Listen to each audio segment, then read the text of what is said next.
Welcome to today's Global Connections program. I'm Bill Miller.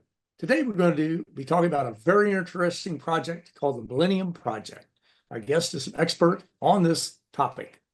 Jerry Glenn is a futurist who serves as the executive director of the Millennium Project.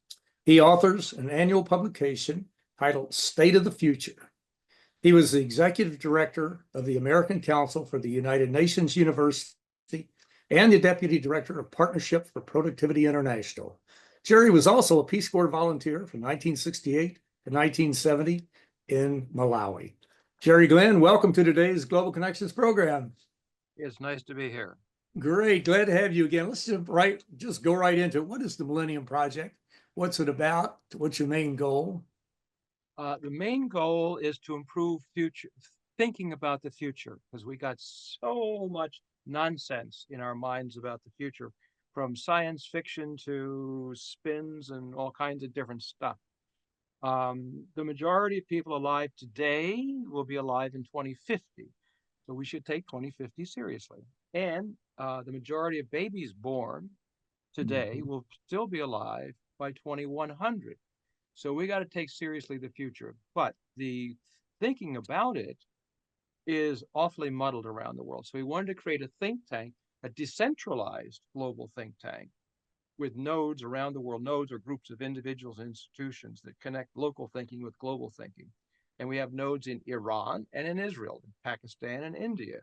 So the idea is to not be on behalf of any country or ideology or issue, but on behalf of humanity as a whole. How's the whole system going? So we study that whole system. And then where we find a gap, we try to fill it. Like the big gap right now is managing the transition from artificial intelligence that we have today to artificial general intelligence that we could have before the end of the decade. This is a gigantic gap. So we do gap fillings as well as the general thing in the State of the Future report. Sounds like a major undertaking, without a doubt. No doubt about it. Yes. It is. Well, our viewers can go to your website at www.millennium-project.org for more information about this project and other activities that you're working on. How does you worked with the United Nations University, how does your activities today tie into the United Nations University or to some other UN organs, or I should not organs per se, but UN agencies and programs? Well, maybe even the organs, sure, with the could be General Assembly or ECOSOC or whatever, sure. Yeah. Well, the UN University is also a semi-decentralized system, working with universities around the world to do matters of concern for everybody. They tend to be more on the academic side, documenting what is and what has been.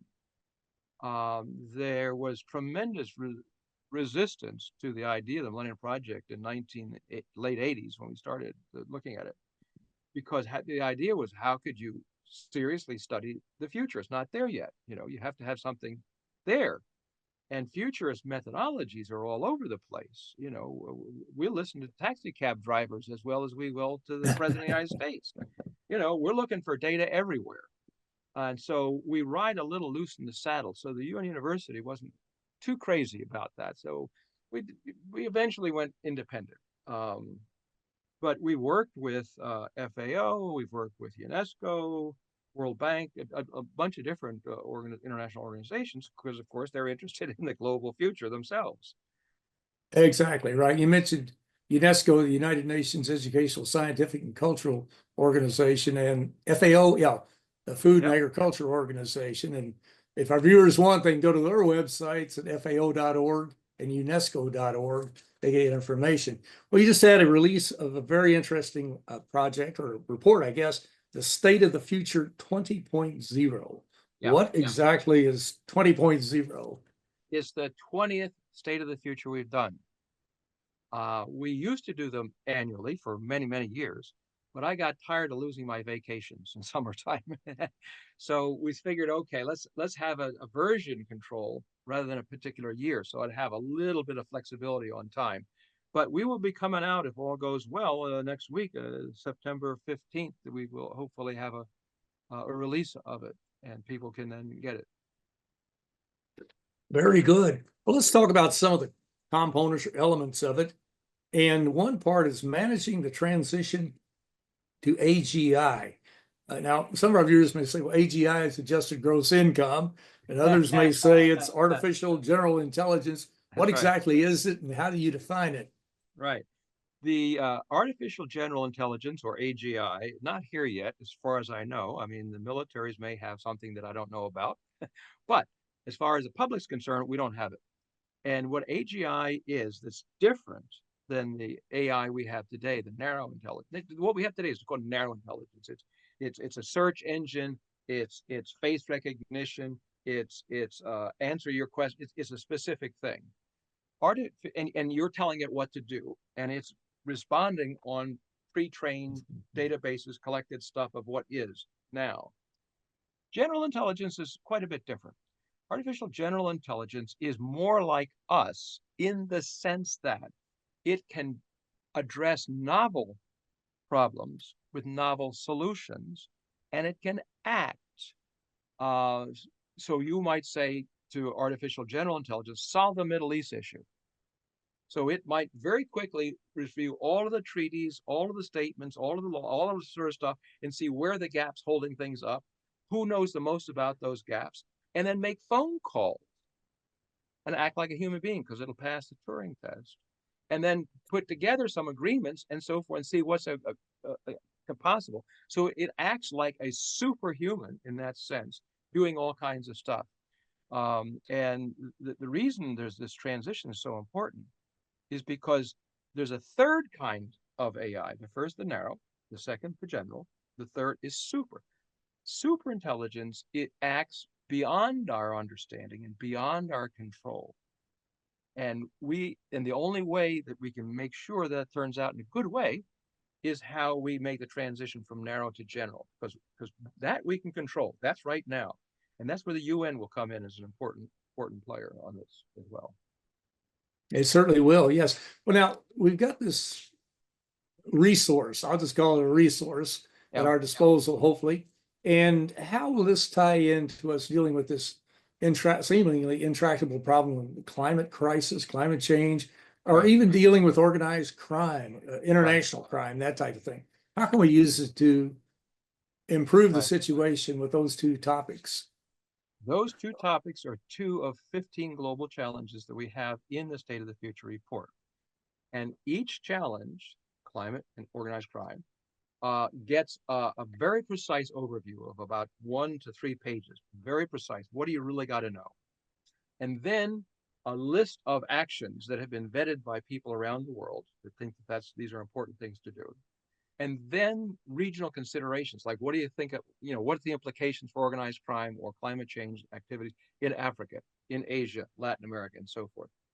So that's, and some of the stuff in there is still to be done and have not been done. And I'll just give you one quick, simple example. We know that most of the water in the world is used, potable water is used for agriculture. And most of that water is used for producing food for animals that we eat. And that whole process from land use all the way through to selling the meat in the market turns out to be about, according to FAO, about the same as the greenhouse gas impact as cars and transportation. And that's an awfully big insight. We keep talking about I mean, I got my little Prius car too, but I mean, I'm up with it. We got to do the transportation, we got to do the energy, but we also got to do food. And there are now FAO, or not FAO, but the Food and Drug Administration in the United States has approved making meat without animals, but with genetic material. So it's pure meat. It's real. It's not fake meat. It's not vegetable meat. It's a real meat. But we got to get a lot of investment into that to scale up, because if we can move in that direction, we can have greater impact on the climate in less time. So it takes a lot of years to change the transportation system of the world, and same with the energy system of the world. But you can change the eating system much faster. And that is a major component as far as contributing to a drain on our resources, natural resources, also contributing to climate change with methane emissions, just a variety of other things. Well, we're going to talk about these and many more when we come back from our med show. Well, you're watching Global Connections Television, which is a privately funded, independently produced program. The opinions expressed on Global Connections are solely those of the moderator and his guest. We'd invite our viewers to go to our website at www.globalconnectionstelevision.com to view previous programs. Also, if you're involved with a PBS or community access television station, or perhaps an educational institution that has an intra-campus television hookup, or you have a podcast, or you just have a computer, you like our shows and you would like to share them, please feel free to do so. Global Connections Television is provided at no cost as a public service to help us better understand international issues and how they impact our lives.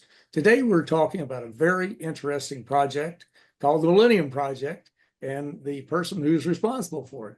Jerry Glenn is a futurist who serves as the executive director of the Millennium Project. Jerry was just talking a few minutes ago about how we can mobilize these really excellent resources, hopefully. One thing that we've heard a lot about over the years, I guess, with the economists is zero-sum gains, if you will. If one party wins, the other party loses, and that type of thing. And in many cases, as I understand it, even in the political arena, we were hearing that, but you can have both parties, we can have a win-win situation. It always doesn't have to be a zero-sum game, does it? How does your technology tie into helping us better understand this concept? Thank you. This could be one of the most important developments in international relations in history, frankly. As you point out, today it's zero-sum political power game. And if you take a look at country strategy things, they're basically saying, how do we increase power or prevent losing power? And that's, as long as we do that, as long as that's a basis of international affairs and what we teach in schools of business and schools of diplomacy, then the world will be an unending conflict of one form or another, because nobody wants to go down in power. So that's and with more advanced tools coming up, we're in serious trouble in this direction. So the idea is to teach and to begin to learn what would synergetic relations between two countries be. Now, very quickly, I don't mean cooperation. That's better than nothing, but I don't mean that. Helps. Synergy is you take a wheel and you take a box. You put a wheel in a box, you don't get much. You take the wheel out of the box, you put it underneath the box, and you get a wheelbarrow. And a wheelbarrow can do a lot of work. So it's not that the wheel and the box cooperate, they make a new thing. So if we did a synergetic analysis with, say, the United States and China, we might say, oh, okay, let's create a new thing, a global system of management of this transition to artificial general intelligence, a new agency, a new thing, co-chaired by China and the United States. That would be an example of a synergetic relationship. It would change the power dynamics to some degree. You could have the same thing with China, United States, and some others, creating new kinds of dynamics between each other to make new things so that it becomes in the interest of both to cooperate. We're not teaching synergetic analysis, synergetic intelligence, synergetic advantage, synergetic strategy in schools of business or in schools of diplomacy. And the faster we start to teach that and start to learn this way, the more likely is we can have a more peaceful future, I believe. Well, as we look at the tensions between really the United States and Russia, the United States and China, the United States and Iran, and a variety of other tensions around the world, do you feel that these countries might actually be receptive to this concept? And something like this seems like it would have to come under the auspices of the United Nations. That's still the only epicenter of the world to bring all the parties together to talk about these problems. Sometimes you got to start at the edge of things to move it into the center. So we're starting at the edge. Right now, we're running two experiments. One is in South Asia. We've created a little grid where you list each of the South Asian countries down the left column and then across the top row. Then you say, well, how can country A have a synergetic relationship with country B? And you're right, they're having a hard time thinking about this. They're beginning, and we've actually got the thing filled out. And if you go to our website and you look at nodes and you go to South Asia, you will see that there's a beginning of this project where we're trying to get countries like what's the synergetic relationship between India and Pakistan? That question's never been asked. And, and so they're struggling with it. They're talking, well, we haven't increased tourism. No, that's cooperation.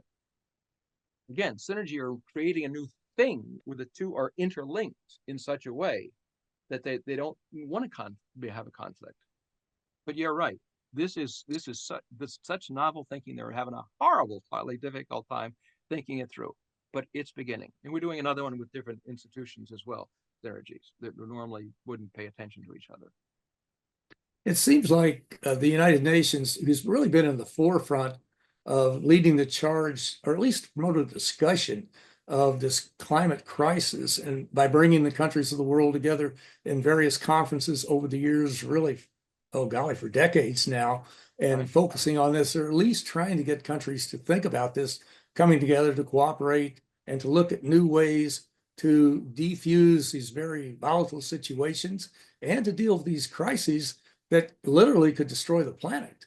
And, do you see that at the UN? Well, we're obviously making progress, not as fast as I would like. I wrote about global warming in 1973 for the Committee for the Future. I would never have thought that by 2024 we're still not have any agreed implementation plan.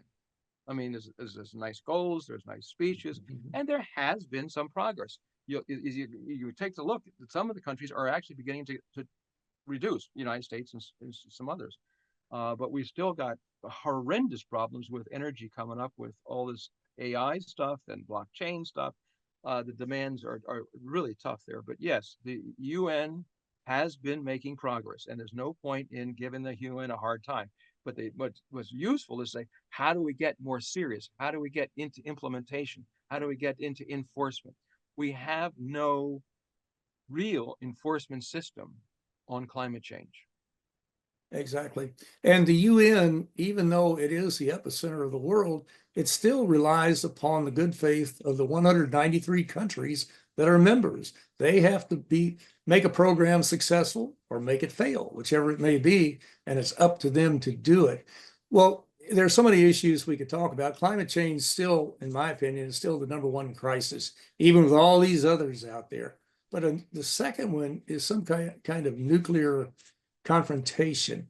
With this new technology coming online, is it possible for an individual or some radical group, I should say, of folks to get together and to create a nuclear weapon or to create a nuclear exchange?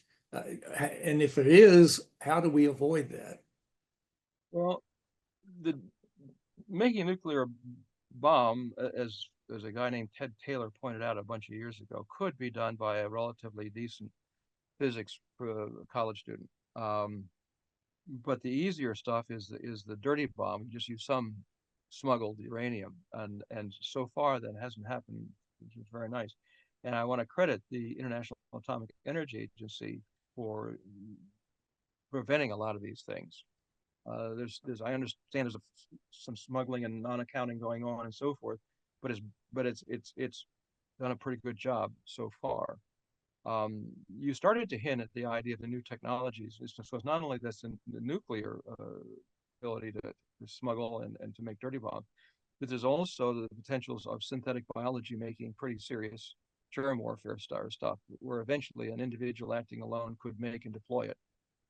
So we want to figure out how to prevent that. There's technical means where you monitor and so forth, and that'll be a big thing. But then also we need to implement what we're learning about cognitive science and mental health into our public systems and our education system, so that we reduce the number of crazy people. Then the third category, the Millennium Project would actually like to do a study on this, is what is the role of the family and the community in preventing the likelihood of such people. I mean, we want to have healthy people anyway, so it's a good idea. But it's also important because we could have, as been estimated in one of the NATO studies, in 10 years, the ability for an individual to act alone, creating one of these problems. So we really got to apply what we know and take it seriously, that it's in all of our interests to make a more mentally healthy world, not because it's only humane, but it's also important now for security, because before you do nuclear stuff, it's countries.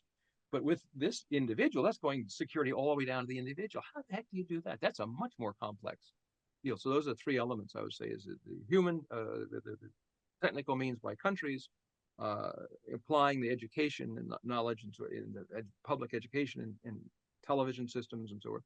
And then the third, of course, figuring out what should be done on a local level, of what training should be done, how do we do this?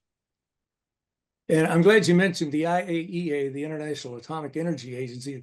Over the years, they have done a very good job. They've had a few missteps along the way, but still it's Sure. understandable. But they were actually monitoring the Iranian nuclear capabilities quite accurately until the United States foolishly withdrew from the Iranian agreement that we had with them. And here we are back, Yep.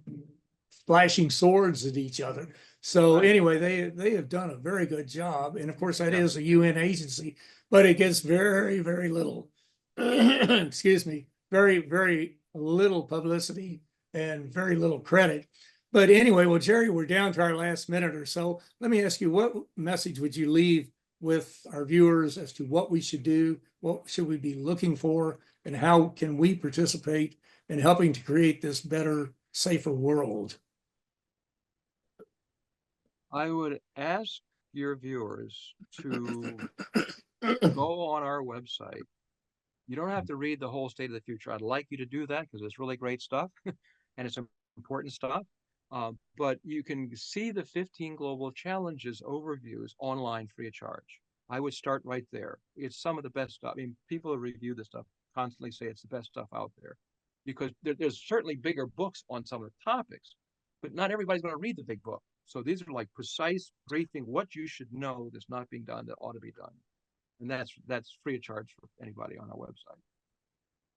That's an excellent idea, and it's very, very readable. It's not 800 pages of technical jargon, that type of thing. And our viewers can go to www.millennium-project.org to view your works. And they've really been, I think, landmarks. They've really changed the whole discussion in many respects, but you've really done an excellent job.